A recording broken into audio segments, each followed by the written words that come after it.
കഴിഞ്ഞ മാസം ഞങ്ങളൊന്ന് വിയറ്റ്നാമിൽ യാത്ര ചെയ്ത സമയത്ത് ഞങ്ങൾ സഞ്ചരിച്ചിരുന്ന ബസ് ഒരു ആക്സിഡന്റ് പെട്ടു. ഭാഗ്യം കൊണ്ട് ആർക്കും യാതൊരു പരിക്കും പറ്റിയിട്ടില്ല.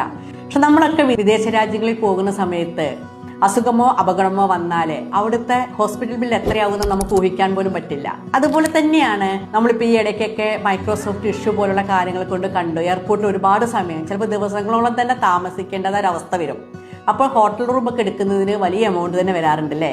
നമ്മൾ എയർപോർട്ടിൽ കൂടെ യാത്ര ചെയ്യുന്ന സമയത്ത് ഫ്ലൈറ്റിൽ വെച്ചോ അല്ലെങ്കിൽ എയർപോർട്ടിൽ വെച്ചോ നമ്മുടെ ബാഗ് മിസ്സാവുക, അല്ലെങ്കിൽ ബാഗൊക്കെ കറക്റ്റ് ടൈമിൽ നമ്മുടെ കൂടെ എത്താത്തൊരു സാഹചര്യം വരുന്ന സമയത്ത് നമുക്ക് അത്യാവശ്യമുള്ള സാധനങ്ങളൊക്കെ വാങ്ങേണ്ടി വരും അല്ലേ. ഇങ്ങനെയെല്ലാം ഉള്ള സാഹചര്യങ്ങൾ കവർ ചെയ്യുന്നതിന് വേണ്ടിയിട്ട് ഒരു ട്രാവൽ ഇൻഷുറൻസ് പോളിസി എടുത്തു വെച്ച് കഴിഞ്ഞാൽ നമുക്ക് സിമ്പിളായിട്ട് ഹാൻഡിൽ ചെയ്യാവുന്നതേ ഉള്ളൂ. പോകുന്ന രാജ്യത്തിനും തങ്ങുന്ന ദിവസങ്ങൾക്കും അനുസരിച്ചാണ് പ്രീമിയം വരിക. എന്നാൽ പോലും വളരെ ചെറിയൊരു പ്രീമിയത്തിന് വളരെ വലിയൊരു ഇൻഷുറൻസ് കവറേജ് തന്നെ നമുക്ക് ലഭിക്കും. വിദേശ രാജ്യങ്ങളിൽ യാത്ര ചെയ്യുന്ന എല്ലാവരും ഈ ഒരു പോളിസി എടുത്തു വെക്കുവാൻ വേണ്ടി ശ്രദ്ധിക്കേണ്ടതാണ്.